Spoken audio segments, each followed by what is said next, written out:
Hey guys, this is going to be a quick tutorial of how to do the homework one for the computer science and programming class. Some of you may already be familiar with PyCharm, but I know a lot of you probably aren't. So I'm going to start straight from the beginning with opening a PyCharm project. I'm going to go ahead and put this under this folder actually. Oops. It doesn't really matter where you put it, but I have a little section here.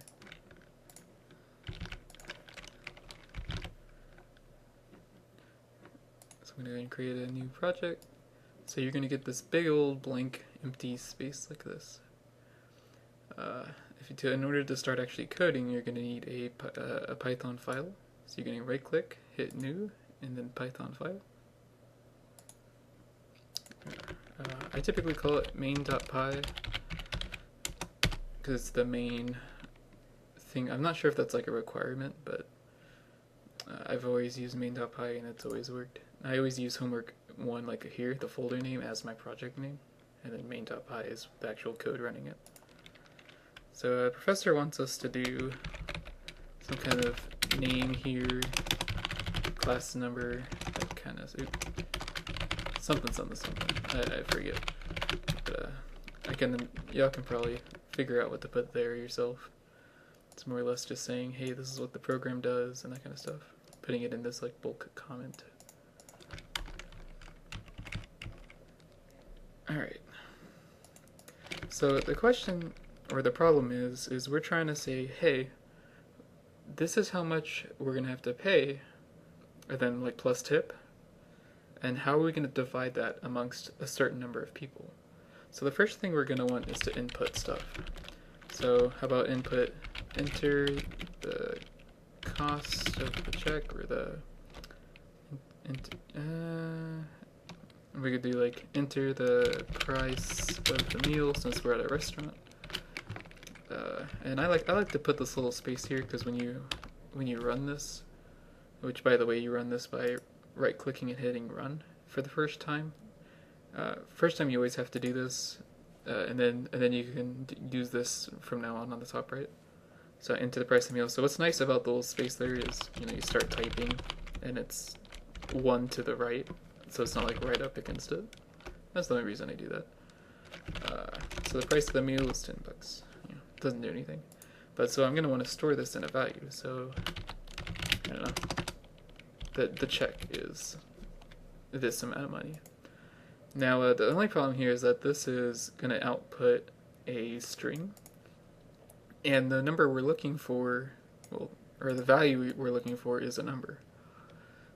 And so since we have decimals inside our currency, I'm going to call this a float. So what this is going to do is it's going to input whatever in as a string here, and then the float variable or the float function is going to change it into a float. So now if I do this, I should get 10.5. So it's not going to display anything until I hit print. Print check 52.0. So that's nice. So now we want to know what's the tip. So we're going to do this the exact same way. Enter the tip percent, not too bad. And then how many members do you have? Oops.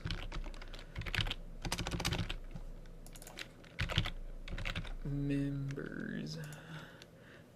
Enter the number of people.